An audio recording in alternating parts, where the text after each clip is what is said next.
एक समय की बात है, बृहस्पति जी ब्रह्मा जी से कहते हैं कि ब्रह्मन, आप अत्यंत बुद्धिमान, सर्वशास्त्र और चारों वेदों को जानने वालों में सबसे श्रेष्ठ हैं। हे प्रभु, कृपया कर मेरा कथन भी सुनिए। चैत्र व आश्विन माह के शुक्ल पक्ष में नवरात्र का व्रत व उत्सव क्यों किया जाता है? इस व्रत का क्या फल मिलता है? पहले इस व्रत को किसने किया था? बृहस्पति जी का कथन सुनकर ब्रह्मा जी बोले, बृहस्पति, तुमने बहुत ही अच्छा प्रश्न किया है। जो मनुष्य मनोरथ पूर्ण करने वाली दुर्गा, महादेवी, सूर्य और नारायण का ध्यान करते हैं वे मनुष्य धन्य हैं। नवरात्र का ये पर्व संपूर्ण कामनाओं को पूरा करने वाला है। ब्रह्मा जी आगे कहते हैं कि बृहस्पति, जिसने सबसे पहले इस नवरात्र महाव्रत को किया है उसका पवित्र इतिहास मैं तुम्हें सुनाता हूँ, तुम इसे ध्यानपूर्वक सुनो। ब्रह्मा जी कहते हैं, एक नगर था जिसका नाम पीठक था। उसमें अनाथ नाम का ब्राह्मण निवास करता था। वह भगवती दुर्गा का अनन्य भक्त था। संपूर्ण सद्गुणों से युक्त एक कन्या ने उसके यहाँ जन्म लिया।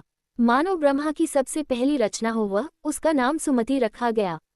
सुमति अपनी सहेलियों के साथ बड़ी होने लगी जैसे शुक्ल पक्ष में चंद्रमा की कलाएं बढ़ रही हों। सुमति के पिता नियम से प्रतिदिन दुर्गा की पूजा तथा हवन किया करते थे और उस समय सुमति भी वहां उपस्थित रहती थी।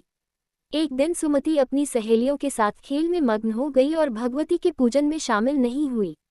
उसके पिता को सुमति पर बहुत क्रोध आया और क्रोध में आकर कहने लगे कि हे दुष्ट पुत्री, आज तुम भगवती के पूजन में शामिल नहीं हुई हो, इसलिए मैं तुम्हारा विवाह किसी कुष्ठी व दरिद्र मनुष्य से कर दूंगा। पिता की बातों से पुत्री को कष्ट पहुंचा और कहने लगी कि हे पिता, मैं आपकी पुत्री हूं और आपके अधीन हूं, इसलिए आप मेरा विवाह जिस किसी से कराना चाहे करा सकते हैं, क्योंकि होना तो वही है जो मेरे भाग्य में लिखा है। मुझे तो भाग्य पर पूर्ण विश्वास है। सुमति कहती है कि मनुष्य कितने मनोरथों को पूरा करना चाहता है, लेकिन होता तो वही है जो भाग्य विधाता भाग्य में लिख कर देते हैं। जो जैसा कर्म करता है उसको फल भी उन कर्मों के अनुसार ही मिलते हैं। मनुष्य के हाथ में केवल कर्म करना लिखा है और उसका फल देना भगवान के हाथ में होता है। अपनी कन्या के मुख से ये निर्भयपूर्ण बातें सुनकर ब्राह्मण का क्रोध बढ़ जाता है और अपनी पुत्री का विवाह एक कुष्ठ रोगी से कर देता है और कहता है कि अब जाओ और अपने कर्म का फल भोगो। मैं भी देखता हूँ कि तुम भाग्य के भरोसे रहकर कैसे जीवन यापन करती हो। पिता के वचनों को सुन सुमति मनन करने लगी कि मेरा दुर्भाग्य है कि मुझे पति मिला, और अपने दुखों पर विचार करती हुई सुमति वन की ओर चल पड़ी। उस भयानक वन में कुशा पर रात बिताए। गरीब सुमति की हालत देखकर देवी भगवती उसके पूर्व के पुण्यों को देखती हुई उसके सामने प्रकट होती है और कहती है, हे दीन ब्राह्मणी, मैं तुम पर प्रसन्न हूँ। तुम जो चाहो वह वर मांग सकती हो, मैं तुम्हें सब दूंगी। भगवती दुर्गा के वचन सुनकर सुमति कहने लगी, आप कौन हैं जो मुझ पर प्रसन्न हैं? अपनी दीन दृष्टि से आप मुझे कृतार्थ करें। ब्राह्मणी की बात सुनकर देवी कहने लगी कि मैं आदि शक्ति हूँ, मैं ही ब्रह्मा, विद्या और सरस्वती हूँ। प्रसन्न होने पर मैं प्राणियों का दुख दूर कर उन्हें सुख प्रदान करती हूँ। मैं तुझसे तेरे पूर्व पुण्यों के कारण प्रसन्न हूँ। देवी कहती है कि तुम पूर्व जन्म में निषाद की पत्नी थी और अत्यधिक पतिव्रता थी। एक दिन तेरे पति निषाद ने चोरी की और इस चोरी में निषाद के साथ सिपाहियों ने तुम्हें भी पकड़ लिया। तुम दोनों को जेल में बंद कर दिया और भोजन भी नहीं दिया। उन दिनों तुमने ना कुछ खाया और ना ही कुछ पिया। इस प्रकार 9 दिन तक नवरात्र का व्रत हो गया। भगवती बोली कि हे देवी, उन 9 दिनों के व्रत के प्रभाव से मैं प्रसन्न हूँ और तुम्हें मनोवांछित वस्तु दे रही हूँ। तुम जो चाहे मांग सकती हो। भगवती की बात सुनकर ब्राह्मणी बोली, आपको मैं शत शत प्रणाम करती हूँ। आप मेरे पति पर कृपा करें और उनके कोढ़ को दूर करें। इस पर देवी कहती है कि उन दिनों तुमने जो व्रत किया था उसमें से एक दिन के व्रत का पुण्य अपने पति के रोग को दूर करने के लिए अर्पण करो।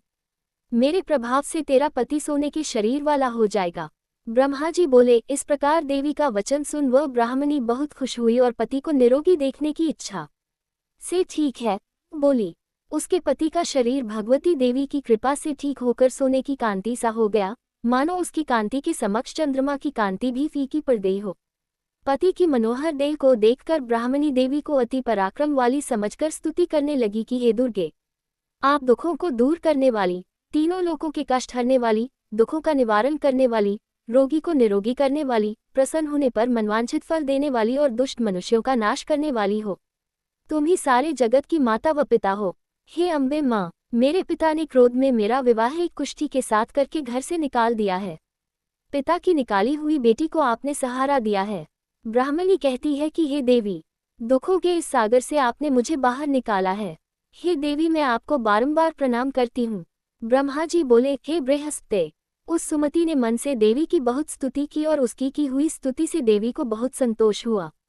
देवी ने ब्राह्मणी से कहा कि तुम्हारे घर एक अति बुद्धिमान, धनवान, कीर्तिवान और जितेंद्रिय पुत्र पैदा होगा जिसका नाम उद्दालक होगा।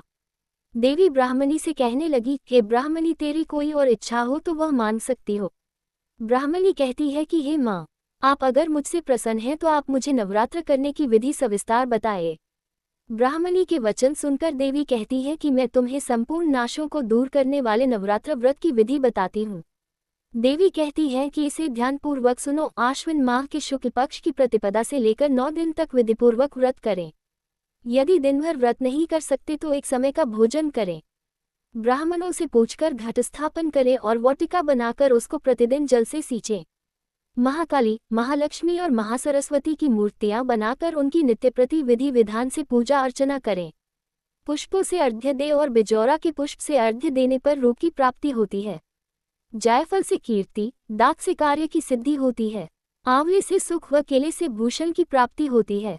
फलों से अर्घ्य देकर विधि से हवन करें। खांड, घी, गेहूं, शहद, जौ, तिल, नारियल, बिंब, दाख व कदम आदि सामग्रियों से हवन संपन्न करें। गेहूं का हवन करने से लक्ष्मी की प्राप्ति, खीर व चंपा के फूलों से धन व पत्तों से तेज और सुख प्राप्त होता है। आंवले से कीर्ति और केले से पुत्र की प्राप्ति होती है। कमल से राज सम्मान और दाखों से सुख संपत्ति मिलती है। खांड, घी, नारियल, शहद, जौ व तिल और फलों से होम करने से मनवांछित वस्तु की प्राप्ति होती है। व्रत करने वाले को स्वभाव में नम्रता रखनी चाहिए। अंत में आचार्य को प्रणाम कर यथाशक्ति उसे दक्षिणा देकर विदा करना चाहिए। इस महाव्रत को बताई विधि के अनुसार जो भी करता है उसके सारे मनोरथ पूरे होते हैं। ब्रह्मा जी कहते हैं, हे बृहस्पति। इस प्रकार ब्राह्मणी को इस व्रत की विधि व फल बताकर देवी अंतर्ध्यान हो गई। जो मनुष्य इस व्रत को करता है वह इस लोक में सुख पाकर अंत में मोक्ष प्राप्त करते हैं। ब्रह्मा जी फिर कहते हैं कि हे बृहस्पति, इस व्रत का महात्म्य मैंने तुम्हें बतलाया है। ब्रह्मा जी का कथन सुन बृहस्पति आनंद विभोर हो उठे और ब्रह्मा जी से कहने लगे, हे ब्रह्मा जी, आपने मुझ पर अति कृपा की है जो आपने मुझे अमृत के समान इस नवरात्रि व्रत का महात्म्य सुनाया है।